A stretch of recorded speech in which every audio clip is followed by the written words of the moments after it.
नमस्कार दोस्तों, मेरा नाम है विमल सिंह। बालाजी स्टडी अड्डा में आपका स्वागत है। तो जूनियर सुपर टेट के सिलेबस के साइंस के सिलेबस के अकॉर्डिंग हम आपको प्रश्नों की प्रैक्टिस जो भी टॉपिक दे रखे हैं उसके अकॉर्डिंग करा रहे हैं। तो हम पहुंच गए थे, हमारा जो चैप्टर है वो है मानव निर्मित वस्तुएं, प्लास्टिक, कांच, साबुन, मृतिका। तो इस पर आधारित हम आज के इस वीडियो में प्रश्न देखेंगे और टोटल प्रश्नों की संख्या जो है वो कुल 34 है और सभी प्रश्न हम आज के ही इस वीडियो में जो है वो देखेंगे। इससे पहले हमने जो चैप्टर था ऊष्मा और ताप, वो उस पर आधारित प्रश्न देखे थे। यदि नहीं देखे हैं, साइड में आई बटन में पिछला वाला वीडियो आपको मिल जाएगा।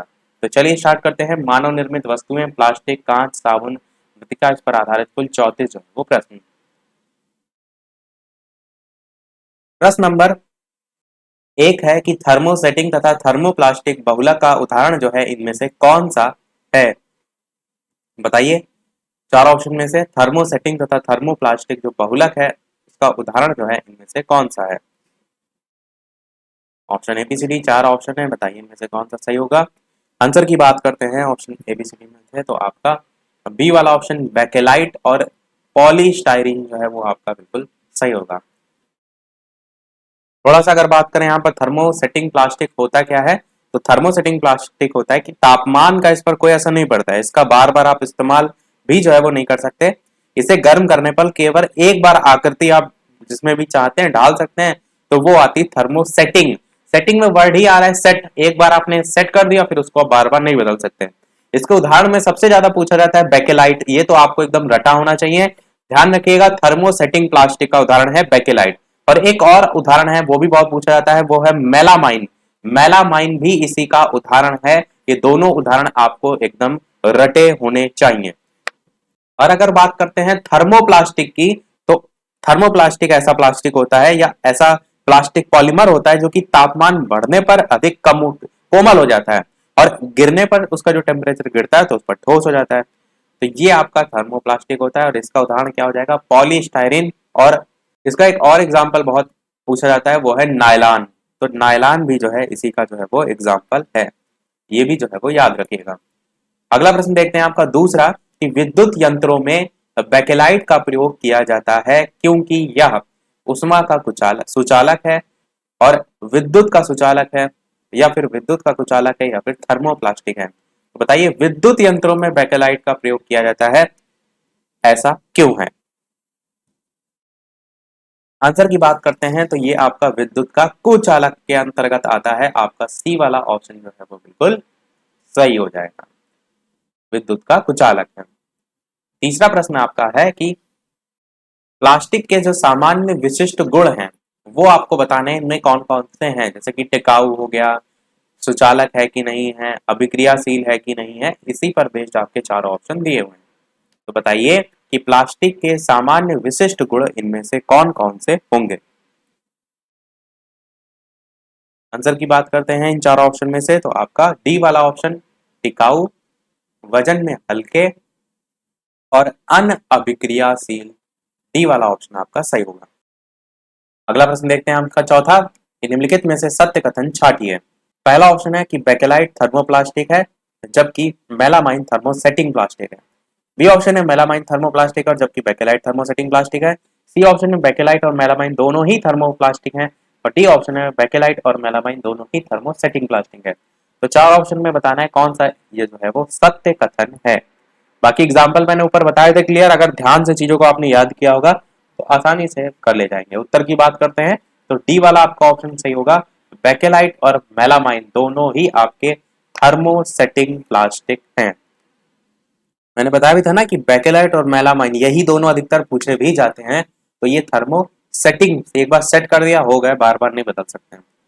पांचवा प्रश्न है कि फोम के जो गद्दे और तकिए होते हैं वो किसके बने होते हैं? पॉलीविनाइल क्लोराइड, पॉलीयूरिथेन के, पॉलीप्रोपाइलिन के, या फिर पॉलीस्टाइरिन के। बताइए कि फोम के गद्दे और तकिए जो है वो किसके बने होते हैं? बताइए ऑप्शन एबीसीडी में से। आंसर की बात करते हैं चार ऑप्शन में से, तो पॉलीयूरिथेन आपका सही हो जाएगा। फोम के गद्दे और तकिए जो है वो बने होते हैं। आपका बी ऑप्शन सही होगा। अगला देखते हैं आपका छठा नंबर प्रश्न, की थर्मोसेटिंग प्लास्टिक का उदाहरण है पॉलीथीन, पीवीसी, मेलामाइन, पीईटी। तो बताइए, अभी मैंने ऊपर बताया था एग्जांपल, कौन सा सही होगा इन चारों ऑप्शन में से? बिल्कुल आंसर की बात करते हैं, मेलामाइन आपका सही हो जाएगा, मेलामाइन इसी का उदाहरण है। सातवां प्रश्न है कि प्राकृतिक जो रबर है उसका बहुलक होता है, बताइए। नियोप्रीन होता है, आइसोप्रीन होता है, टेरिलीन होता है या फिर ऑरलॉन होता है, कौन सा इनमें से सही होगा? प्राकृतिक रबर का बहुलक जो है वो इनमें से कौन सा जो है वो होगा? आंसर की बात करते हैं, इन चार ऑप्शन में से कौन सा सही होगा? तो आपका आइसोप्रीन जो है वो बिल्कुल सही हो जाएगा। प्राकृतिक रबर का बहुलक होता है आपका आइसोप्रीन। बहुलक क्या होता है इस चीज को भी समझिए। तो बहुलक आपका होता है कि बहुत से छोटी छोटी इकाइयों से मिलकर बना हुआ जो उच्च अणु भार वाले यौगिक होते हैं उन्हें हम कहते हैं बहुलक। और बहुत छोटी छोटी संरचनात्मक इकाई जिसकी पुनरावृत्ति से भी बहुलक का निर्माण होता है। देखिए सांख्यिकी में अलग सेंस से देखते हैं, विज्ञान में अलग। आठवां प्रश्न देखते हैं कि जो प्लास्टिक है उसके सामान्य गुण जो है वो है। ये प्रश्न हमने ऊपर देखा था, बस थोड़ा सा तरीका जो है वो बदला गया है। बताइए इनमें से कौन सा जो है वो सही होगा?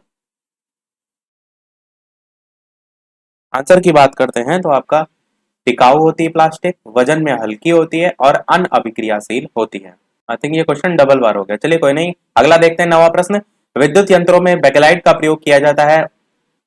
ये वाला भी देखा था हमने कि बेकेलाइट का यूज जो है वो विद्युत का कुचालक जो है वो है। सी वाला आपका ऑप्शन सही हो जाएगा। 10वां प्रश्न है कि थर्मोसेटिंग तथा थर्मोप्लास्टिक बहुलक का उदाहरण जो है वो क्रमशः है। बताइए इन चार ऑप्शन में कौन सा सही होगा? बताना है आपको थर्मोसेटिंग तथा थर्मोप्लास्टिक बहुलक का उदाहरण जो है इनमें से है। यहाँ पे कुछ क्वेश्चन रिपीट दिए गए, देखिए ये वाला भी हमने स्टार्टिंग में देखा था, बेकेलाइट पॉलीस्टायरीन। मैं आपको दिखा देता हूँ एक्चुअल में है क्या। जो पहला नंबर क्वेश्चन था, देखिए सबसे पहला वो यही क्वेश्चन था, बेकेलाइट और पॉलीस्टायरीन। बेकेलाइट का प्रयोग विद्युत का कुचालक, ये अभी मैंने नीचे आपको बताया। तभी मैंने कहा कि ये हम क्वेश्चन कर चुके हैं, तो एक दो क्वेश्चन जो है इसमें रिपीट हो गए। तो ये विद्युत का कुचालक वाला देखिए रिपीट हो गया, ये वाला भी हमने देख लिया। 11 प्रश्न से देखते हैं कि पॉलीथिलीन, पॉलीथीन जो है वो निम्नलिखित में से किसका बहुलक है? बताइए एथिलीन का है, एथेन का है, मेथेन का है या एसिटिलीन का है, कौन सा इनमें से सही होगा? आंसर की बात करते हैं तो एथिलीन जो है इसका बहुलक होता है आपका पॉलीथीन। याद रखिएगा, अच्छा प्रश्न है, पूछा जा सकता है। अगला प्रश्न देखते हैं आपका 12। ये 12 प्रश्न हमने देख लिया क्योंकि ऊपर वही था। 13 नंबर प्रश्न देखते हैं। तो बताइए बहुप्रयोग प्लास्टिक की पानी की जो बोतलें हैं वो किसकी बनी होती है? यही प्रश्न मैंने आपसे पूछा भी था पिछले वाले वीडियो में। तो बताइए बेकेलाइट, पॉलीस्टेरीन, पॉलीथीन, सिलिकॉन कौन सा सही होगा? बहुप्रयोग प्लास्टिक की पानी की जो बोतलें हैं वो किसकी जो है वो बनी होती है? आंसर की बात करते हैं, इन चारों ऑप्शन में से कौन सा सही होगा? यहाँ पर ऑप्शन जो है थोड़ा सा गलत दे रखा है। यहाँ पर पॉलीथीन लिखा है, पॉलीथीन नहीं होता है। आंसर आपका सी वाला होगा, पर पॉलीथीन नहीं होता है, पॉलीएथिलीन होता है। पॉलीएथिलीन।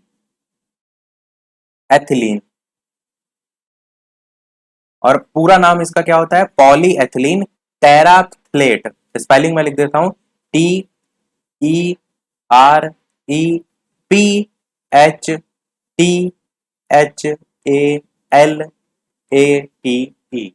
तो पॉलीएथिलीन टेराफ्थलेट, और शॉर्ट में हम इसको पेट कहते हैं, PET। तो इससे जो है वो बनी होती है।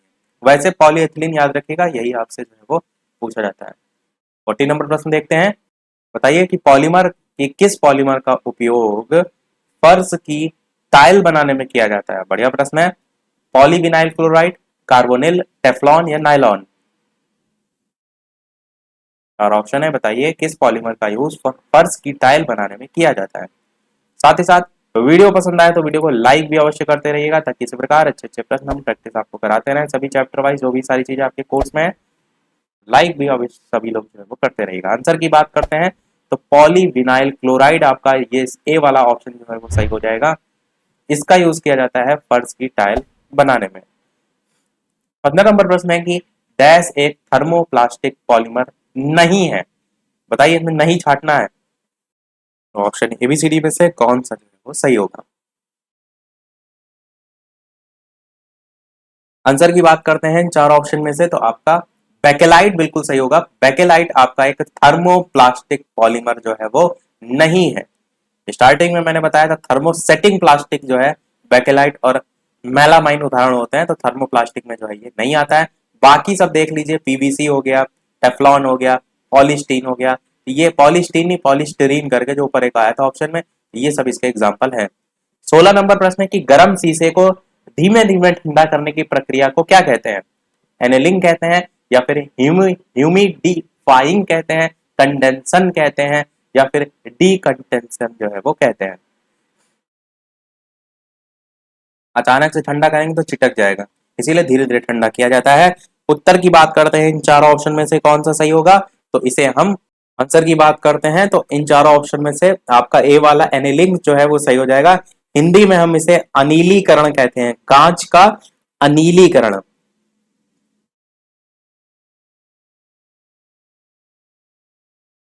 तो कांच की जो बर्तन बनाने वाले विभिन्न जो सांचे होते हैं ना, उसमें डालकर धीरे धीरे शीतलन करने की जो प्रक्रिया होता है ना, उसी को हम कहते हैं कांच का अनिलीकरण, अथवा कांच का एक और नाम इसी को कहते हैं तापानुशीतलन, तापानुशीतलन भी इसे हम कहते हैं। 17 नंबर प्रश्न आपका है कि कांच का सबसे महत्वपूर्ण घटक क्या है? Mica, quartz, silica, sodium borate, बताइए इनमें से कौन सा जो है वो सही होगा। आंसर की बात करते हैं तो सबसे महत्वपूर्ण घटक होता है आपका सिलिका, सी वाला आपका ऑप्शन जो है वो सही होगा। 18 नंबर प्रश्न आपका है कि साबुन है, तो बताइए साबुन जो है इनमें से कौन सा जो है वो सही होगा।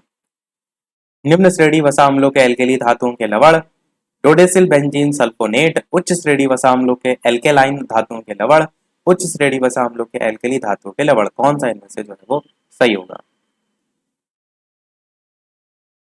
आंसर की बात करते हैं, इन चारों ऑप्शन में से कौन सा सही होगा? तो आपका ऑप्शन डी वाला बिल्कुल सही होगा। उच्च श्रेणी वसा जो अम्ल है उनके एल्केली धातुओं के लवण, ये आपका सही होगा।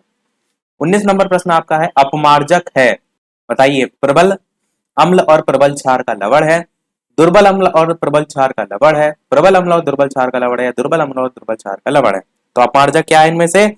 आंसर की बात करते हैं, पहला ही आपका ऑप्शन बिल्कुल सही हो जाएगा, प्रबल अम्ल और प्रबल क्षार का जो है वो लवण है। 20 प्रश्न आपका है अपमार्जक जटिल लवण है, सोडियम का, कैल्शियम का, कार्बन का, मैग्नीशियम का, कौन सा जो है वो इनमें से सही होगा? बताइए इनमें से कौन सा जो है वो सही होगा। अपमार्जक जटिल लवण है सोडियम, कैल्शियम, कार्बन या मैग्नीशियम का, तो इनमें से सही हो जाएगा पहला, सोडियम का जो है ये है आपका ए वाला ऑप्शन सही होगा। 21 नंबर प्रश्न आपका है कि साबुन जो है वो है निम्न श्रेणी वसा अम्लों के एल्कली धातुओं के लवण है, या फिर डोडेसिल बेंजीन सल्फोनेट। ये सेम क्वेश्चन अभी हमने देखिए 18 नंबर पे देखा था, फिर वही सेम रिपीट हो गया है। कुछ कुछ क्वेश्चन पता नहीं क्यों आज इसमें रिपीट हो रखे हैं, तो आंसर यहाँ पर आपका डी वाला यहाँ सही हो जाएगा, उच्च श्रेणी वसा अम्लों के एल्कली धातुओं के लवण। 22 नंबर प्रश्न है कि तेलों के हाइड्रोजनीकरण में प्रयुक्त उत्प्रेरक जो है वो कौन सा जो है वो होता है? ये भी बहुत बढ़िया प्रश्न है, पूछा जाता है, बताइए कौन सा सही होगा इन चार ऑप्शन में। हाइड्रोजनीकरण जो है आपका केवल जो असंतृप्त कार्बनिक यौगिक होते हैं उनसे हाइड्रोजन की क्रिया द्वारा संतृप्त यौगिक का प्राप्त करने का प्रोसीजर होता है। अब जैसे कि हाइड्रोजनीकरण द्वारा ही एथिलीन अथवा एसिटिलीन से एथेन प्राप्त की जाती है, तो ये होता है। तेलों के हाइड्रोजनीकरण की बात करें तो प्रयुक्त जो उत्प्रेरक होता है वो आपका इनमें से कौन सा सही होगा? तो NI आपका बिल्कुल सही होगा। और एक क्वेश्चन बहुत पूछा जाता है क्या कि तेलों के हाइड्रोजनीकरण के दौरान बनता क्या है? तो वनस्पति घी आपका जो है वो बनता है, वनस्पति घी जो है वो आपका तेलों के हाइड्रोजनीकरण के दौरान जो है वो बनता है। 23 नंबर प्रश्न देखते हैं कि साबुन लंबी श्रृंखला वाले डैश के सोडियम या पोटेशियम लवण होते हैं, बताइए इनमें से कौन सा सही होगा। एल्कोहल, एस्टर, एल्डिहाइड, कार्बोक्सिक अम्ल। आंसर की बात करते हैं चारों ऑप्शन में, तो कार्बोक्सिक अम्ल जो है वो बिल्कुल सही हो जाएगा। साबुन लंबी श्रृंखला वाले कार्बोक्सिक अम्ल के सोडियम या पोटेशियम लवण जो है वो होते हैं। 24 नंबर है प्रश्न है कि साबुन का उत्पादन जो है वो होता है किस प्रक्रिया के द्वारा होता है, ये पूछा गया है, बताइए इनमें से कौन सा सही होगा।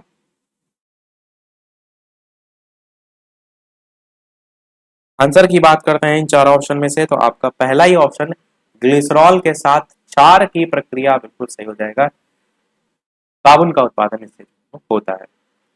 अगला देखते हैं आपका 25 नंबर प्रश्न कि साबुन का सामान्य सूत्र जो है वो क्या है। अच्छा प्रश्न है, बताइए इनमें से कौन सा जो है वो सही होगा। आंसर की बात करते हैं इन चार ऑप्शन में से कौन सा सही होगा, तो आपका बी वाला ऑप्शन RCOONA, ये आपका साबुन का सामान्य सूत्र जो है वो होगा। अगला देखते हैं आपका प्रश्न 26 कि साबुन में एंटीसेप्टिक जो गुण होते हैं वो निम्नलिखित मिश्रण में से किस एक के कारण पाया जाता है? बताइए इन चार ऑप्शन में कौन सा सही होगा। आंसर की बात कर लेते हैं इन चार ऑप्शन में से, एबीसीडी में से, तो आपका पहला ही ऑप्शन बिथियोनॉल जो है वो सही हो जाएगा। तो साबुन में एंटीसेप्टिक गुण जो है वो बिथियोनॉल जो है इसके कारण जो है वो पाया जाता है। 27 नंबर प्रश्न है, डिटर्जेंट किसे कहा जाता है? साबुन रहित साबुन को कहा जाता है, या फिर कार्बोलिक साबुन को कहा जाता है, मृदु साबुन को, कठोर साबुन को? कौन सा इनमें से सही होगा? तो ऑप्शन एबीसीडी में से आंसर की बात करते हैं कौन सा सही होगा, तो पहला ही ऑप्शन यानी कि साबुन रहित साबुन आपका सही होगा। और हिंदी में हम क्या कहते हैं डिटर्जेंट को? इसे हम हिंदी में अपमार्जक जो है वो कहते हैं। क्योंकि हो सकता है प्रश्न में आपसे अपमार्जक करके पूछ लिया जाए तो कंफ्यूज ना होइएगा। और ये जो अपमार्जक हैं ये उच्च हाइड्रोकार्बन श्रृंखला युक्त यौगिकों के बने सल्फेट और सल्फोनेट यौगिक यौगिक जो है वो अपमार्जक कहलाते हैं। और ये साबुन नहीं होते, ये अलग होते हैं। बाकी कार्य आप देखेंगे तो समान ही होता है, जैसे साबुन से आप कपड़े धोते हैं वैसे डिटर्जेंट से, तो इसलिए इन्हें हम क्या नाम से जानते हैं? साबुन रहित साबुन के नाम से भी जानते हैं। 28 नंबर कह रहा है निम्न में से कौन सी मिट्टी के लिए सुघट्यता सूचकांक अधिकतम है? बताइए इनमें से कौन सा जो है वो सही होगा। आंसर की बात कर लेते हैं ऑप्शन एबीसीडी में से, तो आपका पहला ही ऑप्शन यानी कि मिट्टी जो है वो सही हो जाएगा। कौन सा मिट्टी के लिए सुघट्यता सूचकांक अधिकतम है? तो मिट्टी आपका जो है वो सही होगा। अगला प्रश्न 29 कह रहा है कि चिकनी मिट्टी के कणों का अधिकतम जो माप है वो आपका जो है वो कितना होता है? मिट्टी के कणों के आधार पर अलग अलग टाइप होता है ना, चिकनी मिट्टी और रेत हो गया, गाद हो गया, ये सब अलग अलग कणों के आधार पर होते हैं, पर केवल मिट्टी के प्रकार बात करें तो वो अलग होते हैं। जैसे जलोढ़ मिट्टी, काली मिट्टी, लाल मिट्टी, लेटराइट मिट्टी, पर्वतीय मिट्टी, शुष्क और मरुस्थलीय मिट्टी, लवणीय मिट्टी है जिसको हम क्षारीय मिट्टी कहते हैं, तो ऐसे अलग होते हैं। इनमें से कौन सा सही होगा? आपका आंसर ऑप्शन एबीसीडी में, तो सी वाला ऑप्शन 0.002 mm जो है आपका हो जाएगा। 30 नंबर प्रश्न कह रहे हैं कि मृतिका मृदा की सक्रियता के लिए उत्तरदायी खनिज जो है वो कौन सा है? चार ऑप्शन दे रखे हैं, बताइए इनमें से कौन सा जो है वो सही होगा। आंसर की बात करते हैं ऑप्शन एबीसीडी में से, तो आपका डी वाला ऑप्शन मांट मोरी लो नाइट बिल्कुल सही हो जाएगा। ये जो है आपका मृतिका मृदा की सक्रियता के लिए उत्तरदायी खनिज है। 31 नंबर प्रश्न है, निम्न में से किस मिट्टी में सबसे महीन कण होते हैं? बहुत बढ़िया प्रश्न है, बताइए गाद में, चिकनी मिट्टी में, या फिर आपका रेत में, या फिर महीन रेत में? आंसर की बात करते हैं तो सबसे महीन कण होते हैं आपके चिकनी मिट्टी में। बी वाला आपका ऑप्शन बिल्कुल सही हो जाएगा। 32 नंबर है प्रश्न, चिकनी मिट्टी किसका उदाहरण है? जलवाही स्तर, स्रावी जल रोधी स्तर, जलावरोधी स्तर, जलवर्जित? कौन सा इनमें से सही होगा? आंसर की बात करते हैं ऑप्शन एबीसीडी में, तो सी वाला आपका ऑप्शन जलावरोधी स्तर बिल्कुल सही हो जाएगा। चिकनी मिट्टी जो है इसका उदाहरण होता है। 33 नंबर प्रश्न आपका कह रहा है कि मृत्तिका सामान्यता जो है वो होती है ससंजक, पारगम्य, बड़े आकार के कणों से युक्त, या इनमें से कोई नहीं? आंसर की बात करते हैं इन चारों ऑप्शन में से कौन सा सही होगा, तो पहला ही आपका ऑप्शन ससंजक जो है वो बिल्कुल सही हो जाएगा। और ये सेकंड लास्ट प्रश्न है आपका। इसके बाद एक प्रश्न हम आपसे भी पूछेंगे, यानी सेकंड लास्ट लास्ट वाले प्रश्न के बाद इसका आंसर ससंजक हो जाएगा। ये आपका इस वीडियो का लास्ट प्रश्न है। इसके बाद एक प्रश्न हम आपसे भी पूछेंगे। वीडियो अभी तक आपने लाइक ना किया हो सभी लोग वीडियो को लाइक कर दीजिएगा। चैनल पर नए हो सब्सक्राइब करके भी और जुड़ जाइएगा। टेलीग्राम चैनल से ना जुड़े हो तो लिंक आपको डिस्क्रिप्शन में मिल जाएगी, बालाजी स्ट्रेटा सर्च करके भी जुड़ सकते हैं। और फेसबुक, इंस्टाग्राम इन सभी अकाउंट से ना जुड़े हों तो आपको अबाउट सेक्शन में लिंक मिल जाएगी, वहां से जुड़ सकते हैं। 34 नंबर प्रश्न आपका है लास्ट की, तो लास्ट प्रश्न है आपका, इनमें से कौन एक व्यवहारिक रूप से अपारगम्य है? बजरी, रेत का मिश्रण, स्थूल रेत, मृत्तिका, इस टाइप से चार ऑप्शन है। लास्ट प्रश्न है आपका ये जो है इस वीडियो का। इसके बाद एक प्रश्न हम आपसे पूछेंगे, बताइए इनमें से कौन सा सही होगा। आंसर की बात कर लेते हैं ऑप्शन एबीसीडी में। तो आपका डी वाला ऑप्शन मृत्तिका जो है वो बिल्कुल सही हो जाएगा। चलिए अब देख लेते हैं वो प्रश्न, जैसे कि सभी वीडियो में हम आपसे एक ना एक प्रश्न पूछते हैं, तो इस वीडियो का आपके लिए प्रश्न है जो कि इसके बाद के चैप्टर के लिए है, यानी खनिज और धातु इसके बाद आपका कोर्स में है, तो उस पर बेस्ड जो है हमारा प्रश्न है कि कैलामाइन जो है वो किस धातु का जो है वो अयस्क है। Magnesium option A, copper option B, zinc option C और डी आप ऑप्शन जो है आपका आयरन है। तो बताना है आपको इन चारों में से कौन सा सही होगा। अपना आंसर वीडियो के मेन कमेंट में टाइप करके जो है वो बताइएगा। देखते हैं कितने लोग सही इसका आंसर बताते हैं। इसका आंसर हम देखेंगे इसके नेक्स्ट वाले जो है वो पार्ट में। लाइव टाइमिंग दो हैं, दोपहर के 3 बजे, शाम के 8 बजे लाइव आकर भी वीडियो आप देख सकते हैं। और इससे पहले के जो कोर्स में सारी चीजें दे रखी हैं जो हम करा चुके हैं पहले से, इन सभी टॉपिक पर आधारित प्रश्न, वो अलग से जूनियर सुपरटेट साइंस नाम से प्लेलिस्ट बनी हुई है, उसमें जाकर आप देख सकते हैं। तो मिलते हैं चलिए फिर अगले वीडियो में कुछ नए प्रश्नों के साथ। तब तक के लिए नए थैंक यू फॉर वॉचिंग।